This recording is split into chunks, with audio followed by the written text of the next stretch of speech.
नमस्कार दोस्तों, कैसे हो आप लोग। मैं एक बार फिर आप लोगों के सामने उपस्थित हूँ काफ़ी लंबे समय के बाद।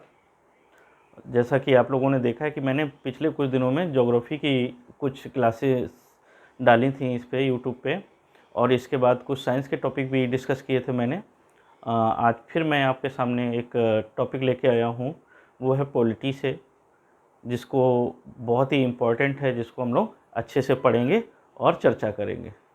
तो उस टॉपिक का नाम है नियंत्रक एवं महालेखा परीक्षक। किस पे डिस्कस करेंगे? नियंत्रक एवं महालेखा परीक्षक। देखिए, यह टॉपिक जो है, इसको कॉन्सेप्ट समझना बहुत ज़रूरी है कि आखिर क्यों इस पद की ज़रूरत पड़ी हमारे संविधान में, क्या इसके कार्य हैं, क्या योग्यताएं हैं, और ये कैसे अपना कार्य करता है, क्या क्या कार्य करता है। इन सब चीज़ों पे विशेष हमें ध्यान देना होगा, क्योंकि बहुत ही महत्वपूर्ण टॉपिक है। हर एक एग्ज़ाम में लगभग कोई क्वेश्चन इससे पूछ लेते हैं, तो ध्यान देना है और समझना है। चलिए आइए डिस्कस करते हैं। नियंत्रक एवं महालेखा परीक्षक। देखिए, इसका वर्णन हमारे संविधान में आर्टिकल 148 टू 151 तक में किया गया है, यानी 148 से लेकर 151 में किया गया है। आर्टिकल 148 में कहा गया है, क्या कहा गया है कि नियंत्रक एवं महालेखा परीक्षक देश का एक पदाधिकारी होगा, जो देश के वित्तीय व्यवस्था पर नियंत्रण रखेगा एवं वित्त के संरक्षक के रूप में कार्य करेगा। यानी कि किस अनुच्छेद में वर्णन किया गया है? अनुच्छेद 148 148 में इसका वर्णन किया गया है। इसके बाद सबसे पहली बात यह है कि नियंत्रक एवं महालेखा परीक्षक की जरूरत क्यों पड़ी। तो देखिए क्या है, संक्षेप में इस अधिकारी को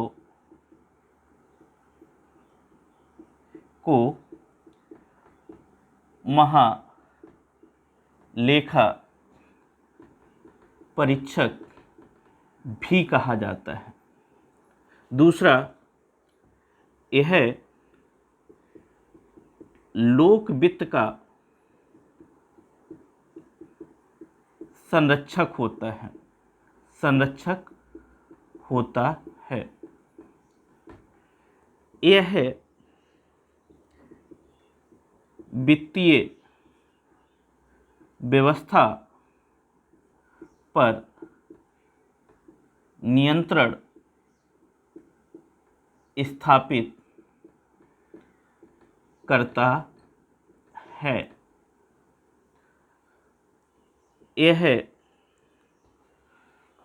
वित्त के प्रयोग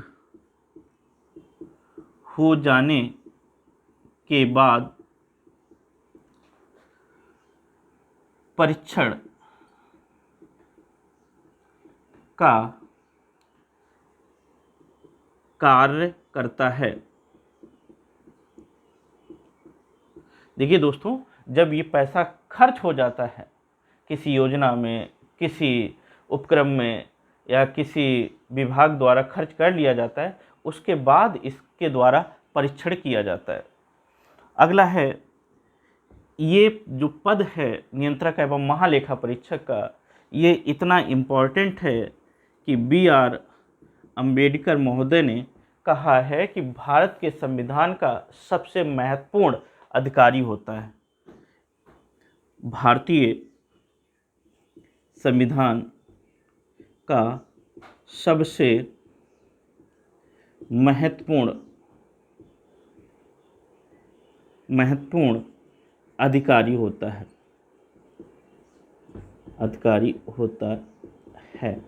क्वेश्चन पूछा जा सकता है कि किसके अनुसार नियंत्रक एवं महालेखा परीक्षक संविधान का सबसे महत्वपूर्ण अधिकारी होता है? तो आप बताएंगे बी आर अम्बेडकर। या क्वेश्चन ऐसे पूछा जा सकता है कि बी आर अम्बेडकर महोदय ने किसको संविधान का सबसे महत्वपूर्ण पदाधिकारी अधिकारी बताया है? तो आप बताएंगे नियंत्रक एवं महालेखा परीक्षक, ये सबसे होता है। चलिए कुछ इसका हम कॉन्सेप्ट पढ़ लेते हैं कि आखिर इस पद की ज़रूरत क्यों पड़ी।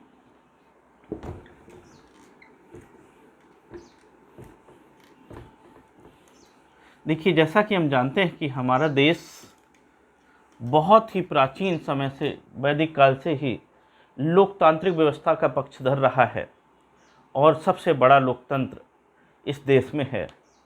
तो इस लोकतंत्र को और सुदृढ़ बनाने के लिए या लोकतंत्र की परिभाषा को पूर्ण रूप देने के लिए इस पद का गठन करना संविधान में बहुत ज़रूरी था।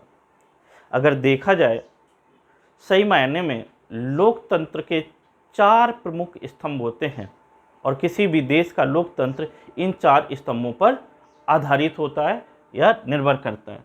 देखिए, जैसे मैं बात करूं लोकतंत्र, ध्यान से समझेंगे तो बिल्कुल क्लियर हो जाएगा।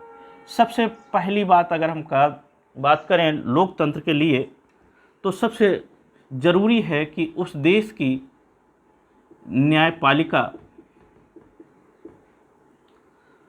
न्यायपालिका जो है वो कैसी होनी चाहिए? ये बिल्कुल स्वतंत्र होनी चाहिए, निष्पक्ष होनी चाहिए, न्यायपूर्ण होनी चाहिए और जितने भी देश के व्यक्ति हैं उनको समय पर स्वतंत्र रूप से निष्पक्ष निर्णय या न्याय मिलना चाहिए। इसलिए एक अच्छी न्यायपालिका होनी चाहिए और उसमें अच्छे जज का मतलब ऐसे जज जो बायस्ड ना हों, जिनका निर्वाचन एक ऐसी प्रक्रिया के द्वारा किया जाए जो स्वतंत्र हों। उनके वेतन भत्ते, उनकी पदमुक्त की प्रक्रिया ऐसी बनाई जाए कि वो किसी के दबाव में कार्य ना करे। तो ऐसे देश में न्यायपालिका अगर अच्छी होगी तो लोकतंत्र मजबूत होगा। तो सबसे पहली बात है कि न्यायपालिका स्वतंत्र और निष्पक्ष होना लोकतंत्र के लिए बहुत ज़रूरी है। अगर हम दूसरा स्तंभ की बात करें तो हम देखते हैं कि किसी भी देश में जो कार्यपालक होते हैं वो बहुत ही महती भूमिका निभाते हैं। तो उस देश के कार्यपालकों का जो निर्वाचन होता है वो भी बहुत ही अच्छी तरह से होना चाहिए।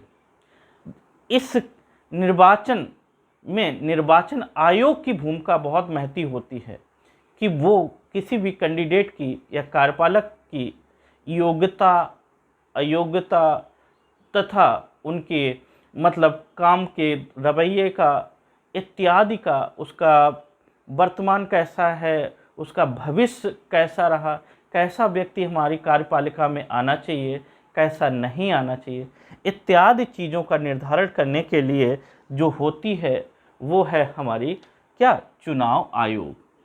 यानी चुनाव आयोग एक अच्छा होना चाहिए आयोग, जिससे अच्छे देश के कार्यपालक चुन के कार्यपालिका में आएँ, जिससे हमारा लोकतंत्र और मजबूत होगा। अगर हम इसके तीसरे स्तंभ की बात करें तो तीसरा स्तंभ जो होता है वो होता है कैग यानी CAG यानी नियंत्रक एवं महालेखा परीक्षक। ये तीसरे स्तंभ के रूप में संविधान में काम करता है कि लोकतंत्र को बनाए रखने के लिए। नंबर 4 है स्थायी कार्यपालक चुनने के लिए। देश में 2 तरह के कार्यपालक होते हैं, एक स्थायी और दूसरे अस्थायी।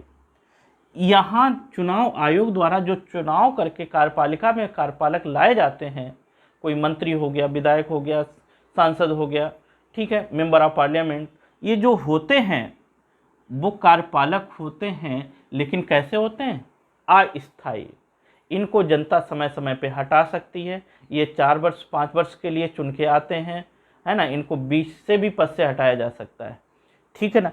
और दूसरा कार्यपालक चुन के आते हैं UPSC से, यूनियन पब्लिक सर्विस कमीशन, संघ लोक सेवा आयोग, तो ये एक संस्था है जो कार्यपालिकों को चुनती है, जैसे आईएएस, आईएफएस, आईआरएस, जितने भी ये पदाधिकारी होते हैं, प्रशासनिक पदाधिकारी, ये देश को चलाने में और देश में योजनाओं को लागू करने में, लोगों को न्याय दिलाने में, सही लोकतंत्र स्थापित करने में सबसे ज़्यादा महती भूमिका निभाते हैं, जो ये प्रशासनिक अधिकारी इस संस्था के द्वारा चुन के आते हैं। अर्थात हम कह सकते हैं ये लोकतंत्र को बनाए रखने के लिए, मजबूत करने के लिए, एक स्वतंत्र अच्छा बनाने के लिए ये 4 स्तंभ होना जरूरी है, जो निष्पक्ष और स्वतंत्रताएं के साथ कार्य करें। इसी में हम डिस्कस करेंगे आज कैग, C&AG, नियंत्रक एवं महालेखा परीक्षक। आइए दोस्तों,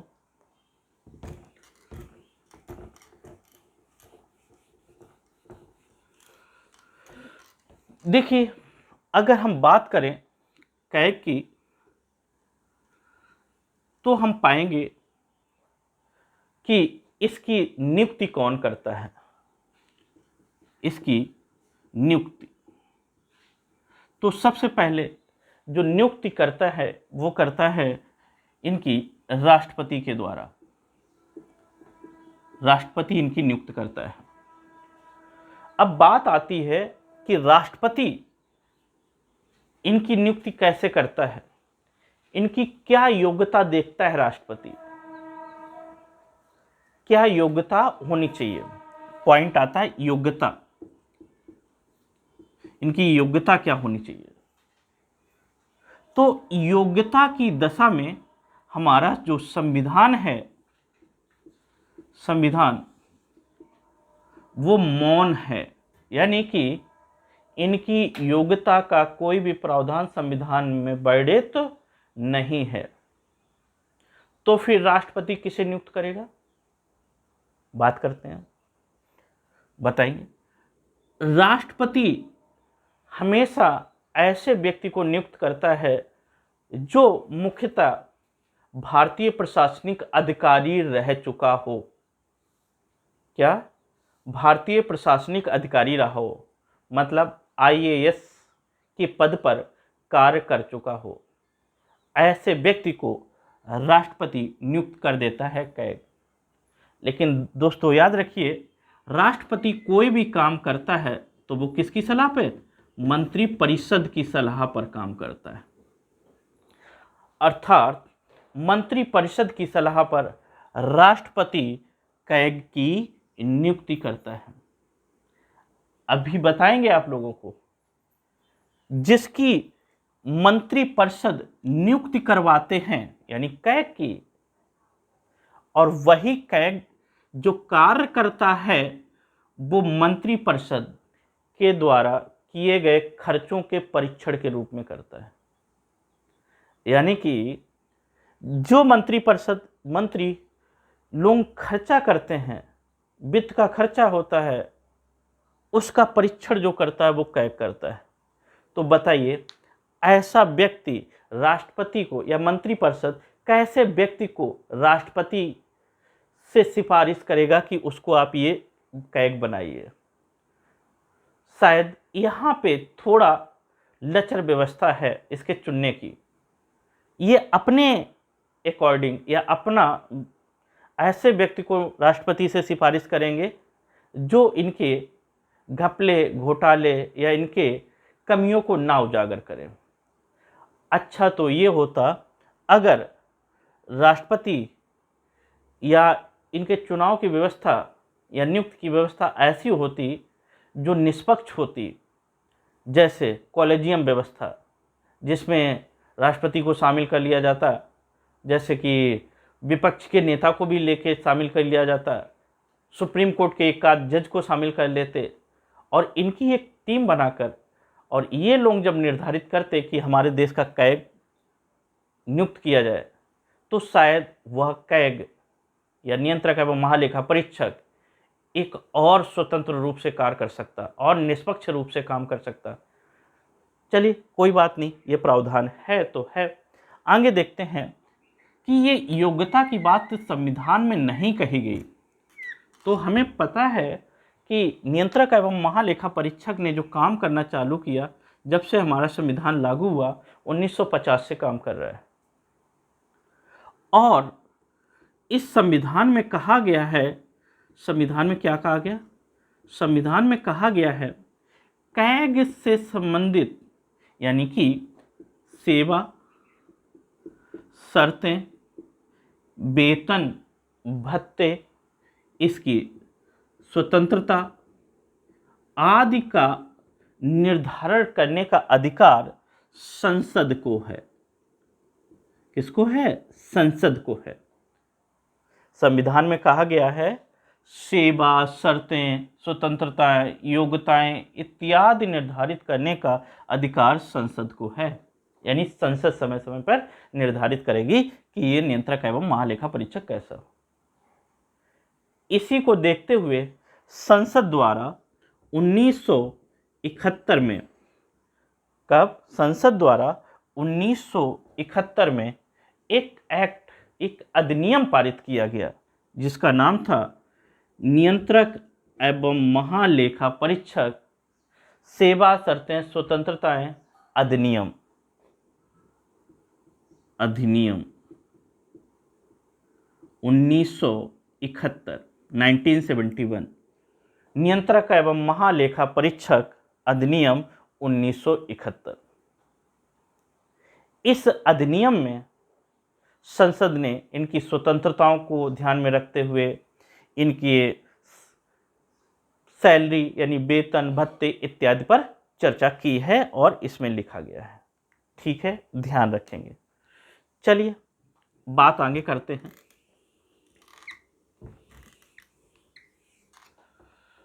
इसकी नियुक्ति कौन करता है? पता चल गया, राष्ट्रपति। इसके अब हम बात कर लेते हैं कार्यकाल की। कार्यकाल, इसका कार्यकाल 6 वर्ष या 65 वर्ष, और आगे लिखा है जो भी पहले हो जाए, जो भी पहले हो। ध्यान रखिए, इसका कार्यकाल 6 वर्ष या 65 वर्ष, जो भी पहले हो जाए। 6 वर्ष क्यों रखा गया? देखिए, कोई भी सरकार होती है वो ऐसे जनरली 5 वर्ष के लिए निर्वाचन होता है। प्रधानमंत्री का कार्यकाल 5 वर्ष का होता है। और किसी भी व्यक्ति को कैग अगर बना दिया गया, उसका कार्यकाल 6 वर्ष है, तो ऐसा व्यक्ति उस सरकार के द्वारा वित्त का जो खर्चा किया जाता है उसमें कमियां निकाल सकता है और ढूंढ के सरकार को बता सकती है। उस पर दबाव नहीं बनाया जा सकता है। अगर बनाया भी जा सकता है, मान लिया सरकार अपने 5 साल के कार्यकाल में बना रही है दबाव उस पर, लेकिन सरकार का 5 साल पूरा होने के बाद भी इसके पास 1 साल एक्स्ट्रा होता है, जब ये अपना कार्य करके सरकार की कमियों को उजागर करके अगली सरकार में उसके समक्ष रख सकता है। दूसरा, अब इस पे हमें ध्यान देना है, कैसे 6 वर्ष या 65 वर्ष।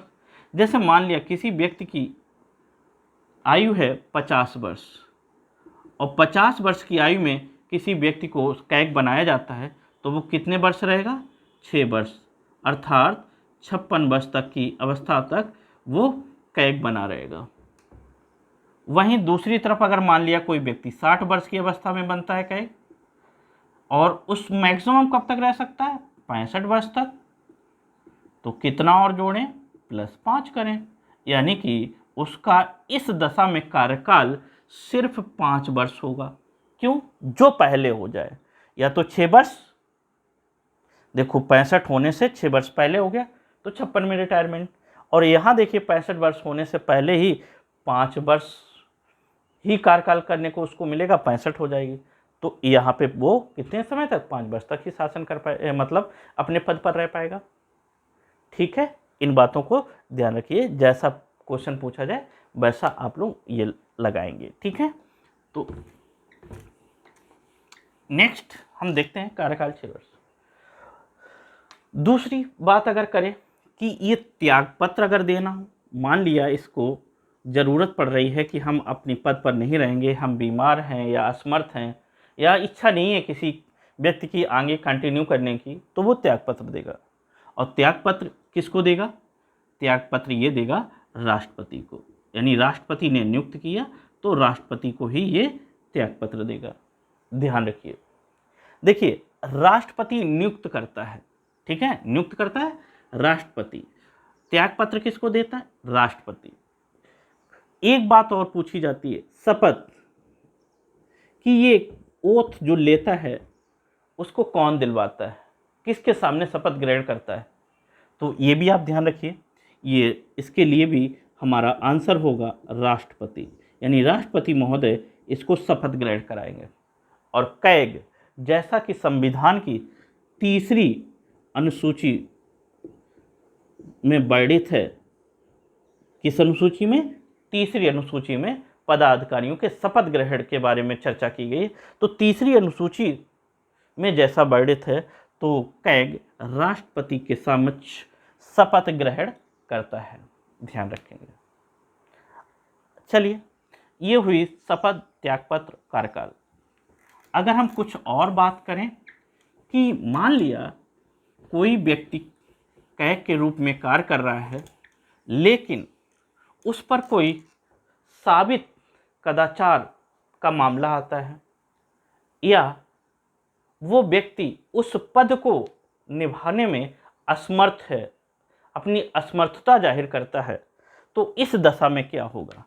तो इस दशा में कहा गया है कि उस व्यक्ति को उसके पद से हटाने के लिए क्या किया जाएगा, यानी पदमुक्त करने के लिए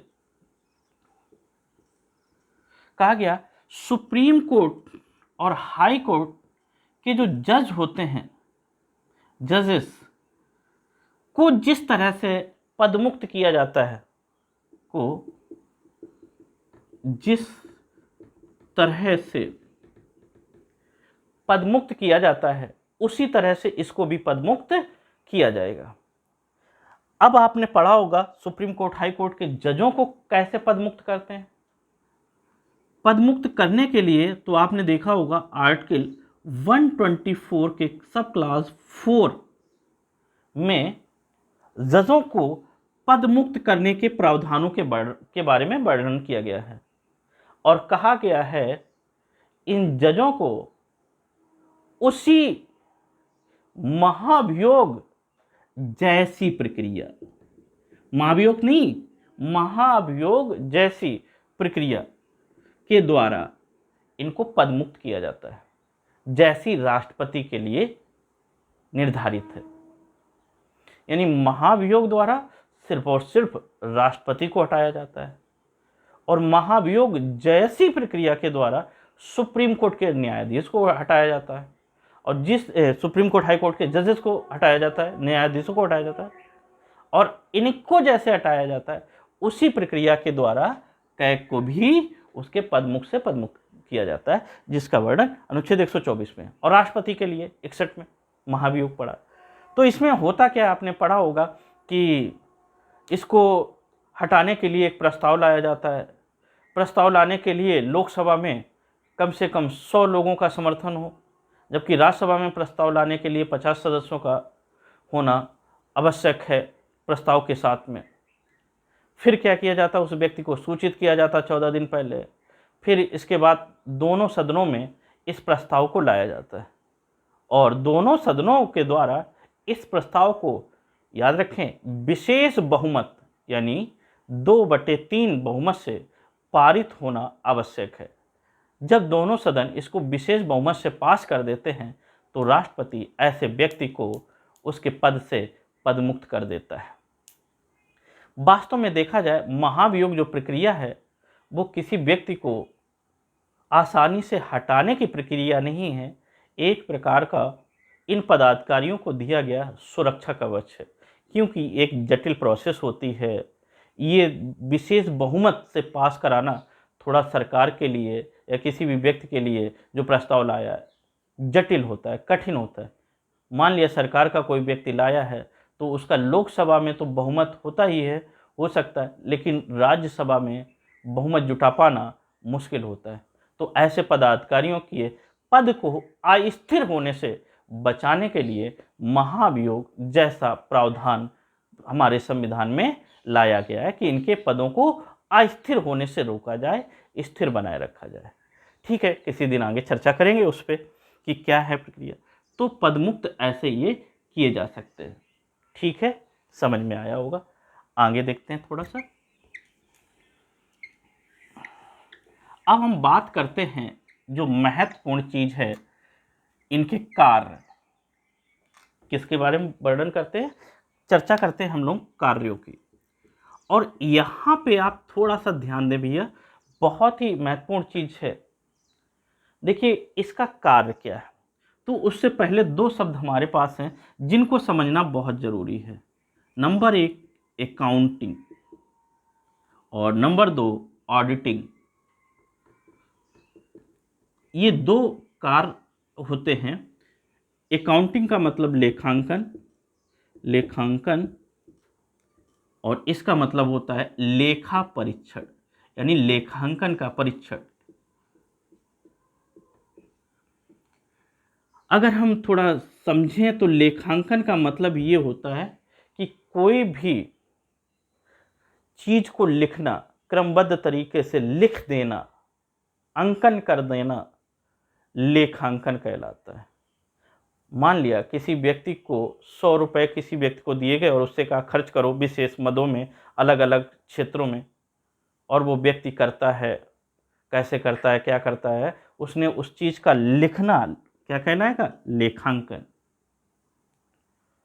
वहीं दूसरी तरफ लेखा परीक्षण क्या होता है, उस लिखे गए हिसाब किताब को जांचना और जांचते समय ये देखना कि जो पैसा खर्च किया गया है वो ये समझ के खर्च किया गया है कि किसी व्यक्ति का अपना खुद का है, अर्थात अपव्यय तो नहीं किया गया, मितव्ययता से खर्च किया गया कि नहीं किया गया, जहां पर जितनी आवश्यकता थी उससे कहीं ज्यादा तो नहीं किया गया, और जिस मद के लिए यानी जिस विभाग में जिस जगह खर्च करने के लिए दिया गया उसी जगह खर्च किया गया कि नहीं किया गया। कहीं ऐसा तो नहीं दिया गया किसी अन्य काम के लिए और किसी अन्य काम में खर्च कर दिया। इत्यादि चीजों को देखना, जांचना, कमियों को निकालना क्या कहलाता है, लेखा परीक्षण, यानी ऑडिटिंग। ठीक है, तो ये जो CA एंड AG है ये भैया दोनों चीजों को करता है। क्या काम करता है, अकाउंटिंग और प्लस ऑडिटिंग का काम करता था। लेकिन एक बात आप सोचिए, जिस व्यक्ति से कहा जाए कि आप हिसाब किताब नोट करिए, कहाँ कितना खर्च किया, कैसे खर्च किया, और बाद में उसी व्यक्ति से कहा जाए कि आप उसका क्या करिए, ऑडिटिंग करिए, परीक्षण करिए, देखिए आपने ये सही जगह सही चीज खर्चा किया या जो आपने ये लिखा है वो ठीक लिखा है। तो ऐसी दशा में आप पाएंगे कि जो व्यक्ति खुद लिखे और खुद उसके बाद जांच करे, क्या वो निष्पक्ष या स्वतंत्र होगा? नहीं। क्यों? वो अपनी कमियों को नहीं निकालेगा। अपने द्वारा किए गए कार्यों की खुद जांच करना, ये कैसा जस्टिस, ये नेचुरल जस्टिस के खिलाफ है, ये प्राकृतिक न्याय नहीं हो सकता। कोई व्यक्ति गलती करता है या नहीं करता है और उसी व्यक्ति से कहा जाए कि अपने बारे में आप जजमेंट करिए, निर्णय करिए कि आपने गलती की, तो जाहिर सी बात है वो व्यक्ति अपने बारे में तो यही कहेगा, नहीं नहीं मैंने गलती नहीं की। वही कार्य यहाँ पे होता था कि देखिए लेखांकन का कार्य भी यही कर रहा और लेखा परीक्षण का भी कार्य ये कर रहा था। तो इसके लिए समय समय पर आवाज़ उठाई जाती रही कि नहीं, एक लेखांकन का कार्य करने के लिए अलग संस्था होनी चाहिए और लेखा परीक्षण के लिए अलग होनी चाहिए। लेकिन हुआ क्या, ये बात थी 1976 में। केंद्र सरकार ने कहा राज्यों से कि दो अलग अलग संस्थाएं बनाइए, क्योंकि एक संस्था दोनों काम करती है तो इसको काम करने में दिक्कत है, और दूसरी बात इसमें उतनी निष्पक्षता के साथ जांच नहीं हो सकती, और कहा दो अलग अलग इसके लिए संस्थाएं बनाई जाए। तो हुआ क्या, सारे राज्यों ने इसका विरोध किया और कहा कि मेरे पास इतना व्यय नहीं करने को पैसा है, खर्चा नहीं है जो हम इसको अलग अलग बनाएं, हम तो दोनों काम एक से ही करवाएंगे। तो ध्यान रखिए 1976 तथा उससे पहले से लेकर आज तक C&AG ही राज्य की दशा में, किसकी, राज्यों की दशा में, यानी राज्यों में दोनों काम करता है, दोनों काम, लेखांकन भी करता है और लेखा परीक्षण भी करता है। ठीक है, ध्यान रखें।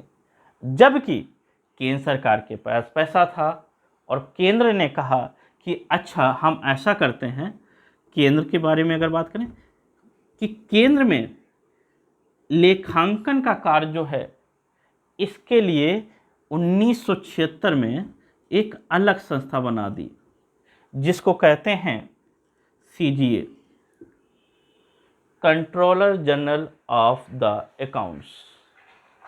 Controller general of the account, इसका गठन किया गया कब, 1976 में। अब इस संस्था का क्या काम दिया गया, केंद्र के बारे में अकाउंटिंग का काम करेगा। अकाउंटिंग का काम कौन करेगा, और दूसरी बात किसका अकाउंटिंग, लोक वित्त का। किसकी अकाउंटिंग का, लोक वित्त। लोक वित्त मतलब जो लोगों का पैसा है। देखिए देश में जो पैसा होता है सरकार के पास, वो सरकार का अपना पैसा नहीं होता है, वो आम आदमी का, आम लोगों का पैसा होता है। सरकार क्या करती है, टैक्स के रूप में, रेवेन्यू कलेक्शन के रूप में पूरे देश से पैसे को कलेक्ट करता है। इसके बाद बजट में यह निर्धारित करता है कि किसको किस योजना में कितना व्यय करना है और उसको व्यय करती है। सरकार सिर्फ और सिर्फ एक ट्रस्ट के रूप में काम करता है, ट्रस्टी के रूप में काम करता है, जो जनता के पैसों को कलेक्शन करके रखता है और रखने के बाद उसको विशेष मदों में खर्च करता है, भिन्न भिन्न योजनाओं में खर्च करता है। इस सरकार का कोई पैसा नहीं हो। जितनी भी योजनाएं लागू की जाती है, जैसे किसी को राशन दिया जाता है, किसी को बाढ़ प्रभावित क्षेत्रों में बांटा जाता है, किसी को पेंशन दी जाती है, कहीं सड़क बनवाया जाता है, कहीं पुल बनवाए जाते हैं, तो लोग समझते क्या है कि सरकार ने ये अनाज बांटा है, या सरकार ने ये दिया है, या सरकार ने ये रोड बनवाई है, ये सुविधा। देखिए ये पैसा होता है आम जनता का। ठीक है, सरकार सिर्फ उसको व्यय करती है कलेक्शन के बाद, सरकार कहीं से पैसे को नहीं बनाती है। ठीक है ना, वो सिर्फ ट्रस्टी के रूप में काम करती है। और जो रेवेन्यू कलेक्शन होता है, पैसा एकत्र होता है, उसके लिए सरकार क्या करती है, 3 जगह पर पैसे को रखती है। सरकार के पास 3 निधियां हैं जिनको हम विशेष रूप से पढ़ेंगे। जैसे आपने सुना होगा कंसोलिडेटेड फंड यानी संचित निधि, कंटिजेंसी फंड, आकस्मिक निधि। संचित निधि जो है कंसोलिडेटेड फंड, इसका वर्णन हमारे संविधान के अनुच्छेद 266 में किया गया है, याद रखेंगे। और वहीं आकस्मिक निधि का जो वर्णन किया गया 267 में किया गया। ठीक है ना। एक तीसरा और निधि होती है लोक निधि, पब्लिक अकाउंट, पब्लिक फंड जो होता है। जैसे जो आम जनता कुछ अपना पैसा रिजर्व के रूप में सरकार के पास रख देती है। आपने सुना होगा जीपीएफ हो गया, पीपीएफ हो गया, एनपीएस हो गया, और एफडी या अन्य तरह की जनता की धरोहर सरकार के पास होती है। वो कुछ समय के लिए रखते हैं, सरकार उसके लिए रिस्पॉन्सिबल होती है, देय होती है। जब व्यक्तियों के द्वारा मांगा जाता है तो वो सरकार उसको दे देती है, तो वो पब्लिक फंड होता है। ठीक है। कंसोलिडेट फंड यानी संचित निधि, जिसको 266 में वर्णन है, इसमें रेवेन्यू कलेक्शन होता है, आय जो सरकार की बोली जाती है, और इस से ही कुछ पैसा निकाल के अनफॉरसीन कंडीशन के लिए, आकस्मिक आपदाओं के लिए या ऐसी योजनाओं के लिए जिसका वर्णन बजट बनाते समय नहीं किया गया है, अचानक कोई योजना लॉन्च करनी है या कुछ खर्चा आ जाता है सरकार के ऊपर, तो उसके लिए क्या करती है सरकार ने एक अलग फंड बना रखा है जिसको आकस्मिक निधि कहते हैं। और आकस्मिक निधि या कंटिजेंसी फंड भी, इसमें जो पैसा होता है वो कंसोलिडेटेड फंड से ही लिया जाता है। चलिए विशेष डिस्कस करेंगे। तो इनसे जब पैसा जो खर्च होता है, कहाँ किस मद में सरकार ने खर्च किया, उसी का परीक्षण ही तो ये करता है कि वो सरकार ने सही परीक्षण खर्च किया कि नहीं किया। ऐसा तो नहीं सरकार ने जनता का जो पैसा था वो देश के विकास में ना करके अपने विकास में तो कहीं प्रयोग नहीं कर लिया, अपने लिए तो यूज़ नहीं कर लिया, कहीं कोई कोलगेट जैसा घोटाला तो नहीं कर लिया, कॉमनवेल्थ जैसा घोटाला तो नहीं कर लिया, ठीक है, 2G 3G स्पेक्ट्रम घोटाला तो नहीं कर लिया इत्यादि। जनता के पैसे को सरकार ने व्यय करते समय मितव्ययता बरती है कि नहीं, उसको सही जगह लगाया है कि नहीं, किसी का पैसा किसी चीज़ में खर्च तो नहीं कर दिया।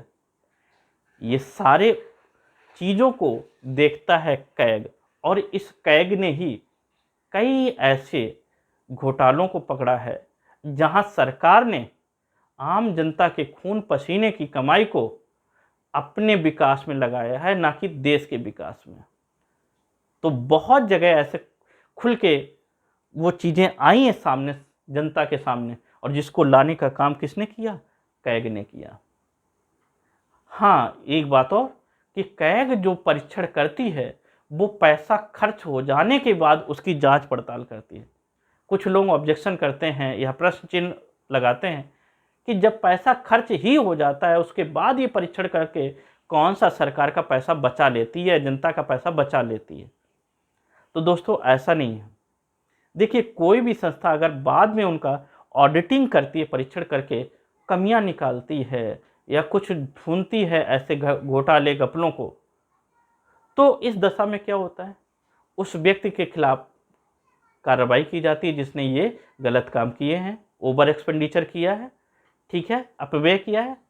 दूसरी तरफ उन लोगों के लिए एक संदेश होता है जो आगे या वर्तमान में उस पद पर हैं कि अगर हमने भी कोई मितव्ययता की या धन का दुरुपयोग किया तो हमारा भी जांच पड़ताल बाद में कौन करेगा, C&AG करेगा। इस चीज, तो इन सब चीज़ों का कार्य जो है, इसका वर्णन संविधान के, ये जो ऑडिटिंग और अकाउंटिंग का कार्य जो है, इसका वर्णन आर्टिकल 149 में किया गया है। किस में किया गया, 149, और ऊपर ये था 148। तो ध्यान रखिए, ऐसे कुछ चीज़ें इसके बारे में आती रहती हैं। अब हम बात कर लेते हैं, तो ध्यान ये रखेंगे आप कि देखिए 1976 के बाद CGA आ गया जो लेखांकन का कार्य करता है, और कैग जो है वो ऑडिटिंग का कार्य करता है केंद्र के बारे में। और जबकि राज्यों के लिए शुरू से लेकर अंत तक दोनों काम अभी कौन कर रहा है, कैग ही कर रहा है। ठीक है, आगे आते हैं। देखिए, पूरे देश में खर्च करना तथा रेवेन्यू कलेक्शन करना, और किस मद से कितनी कलेक्शन हो रहा, किस विभाग से कितना इनकम हो रही है, और किस विभाग में कितना खर्च करना है पूरी साल में, और फिर उसको एक लेखाबद्ध करना, ये एक जटिल प्रक्रिया होती है। क्योंकि हर एक हेड का पैसा उसी हेड में जाना चाहिए जहाँ जाना चाहिए, जहाँ होना चाहिए। तो उसके लिए एक विशेष प्रकार के फार्म होते हैं, प्रारूप होते हैं, जिसमें एक तरफ आय और दूसरी तरफ व्यय का प्रावधान होता है, और फिर किस चीज़ में यहाँ किस हेड का पैसा आ रहा है वो हेड वाइज अलग बाइफरकेट किया जाता है। ठीक है, टैक्स से इतना, अन्य चीज़ों से इतना, कर दिए वो इतना, उधार दिए उससे आया कुछ, है ना, ऋण दिए कहीं कुछ दिए, किससे कितना पैसा आ रहा, और उसका एलोकेशन अलग अलग किया जाता है। और पढ़ाई में, शिक्षा में कितना, स्वास्थ्य में कितना, सफाई में कितना, योजनाओं में कितना, गवर्नमेंट को सैलरी कहाँ से कितना, इत्यादि चीज़ों को व्यय अलग से दिखाया जाता है।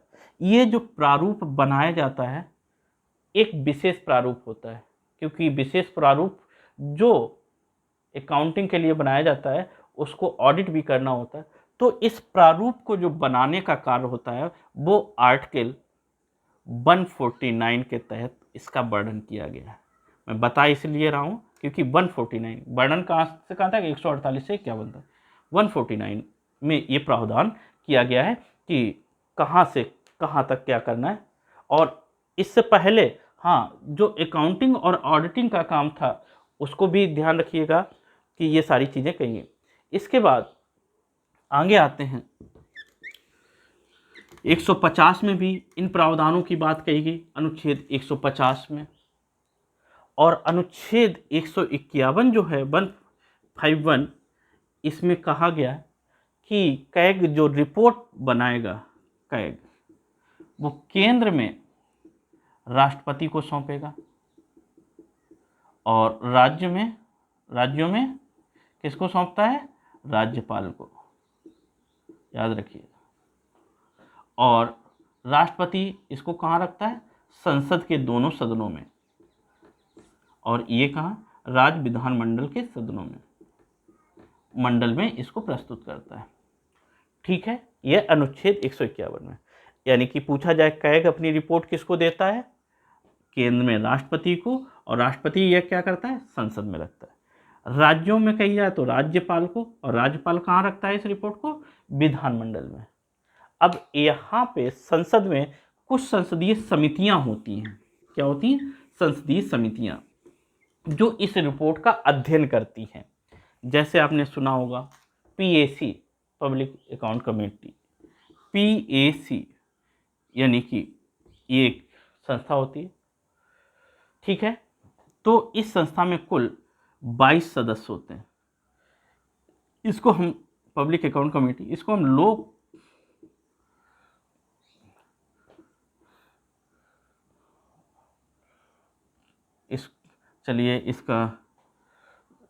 लोक लेखा समिति, इसको लोक लेखा समिति कहते हैं। इसमें कुल 22 सदस्य होते हैं। 22 में से 15 सदस्य आप देखेंगे लोकसभा से आते हैं, जबकि 7 सदस्य राज्यसभा से आते हैं।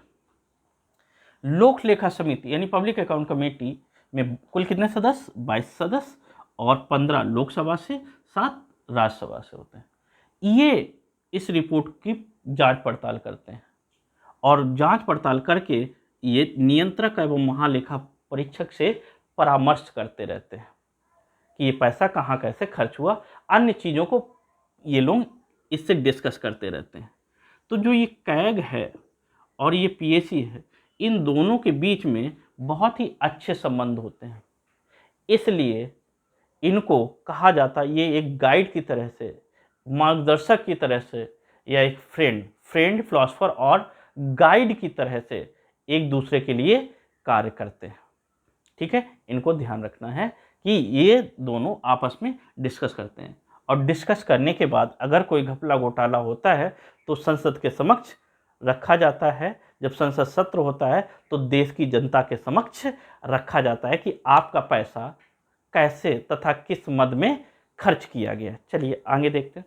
जब ये रिपोर्ट आ जाती है तो इसके बाद ये चीज़ें पता चलती हैं, जनता के पैसे को कहाँ तथा कैसे खर्च किया गया। ये काम है आपका नियंत्रक एवं महालेखा परीक्षक का। क्वेश्चन ये भी पूछा जा सकता है कि पहले कैग कौन थे देश के, पहले कैग, कुछ क्वेश्चन तो इसमें आप देखें, नरहरि राव, याद रखेंगे, ये भारत के पहले कैग थे। ठीक है, अगर पूछ दिया जाए वर्तमान में कौन, पता होगा आप लोगों को, अभी बने हुए हैं, लद्दाख के जो उप प्रशासक थे यानी कि गिरीश चंद्र मुर्मू, ये अभी आपको देखने को मिल जाएंगे, करंट में पढ़ने को मिल जाएंगे। और इनको वर्तमान में क्या बनाया गया, नियंत्रक एवं महालेखा परीक्षक बनाया गया। तो दोस्तों ये सारे जो इतने पॉइंट थे इनको आप एक बार ध्यान से समझ लीजिएगा। इसके बाद कभी भी इससे कोई क्वेश्चन छूटेगा नहीं, सारा कॉन्सेप्ट हो गया, सारा कुछ क्लियर है। कोई डाउट हो तो आप कमेंट में लिखिएगा। नेक्स्ट क्लास में हम फिर मिलते हैं एक नए टॉपिक के साथ। जय हिंद।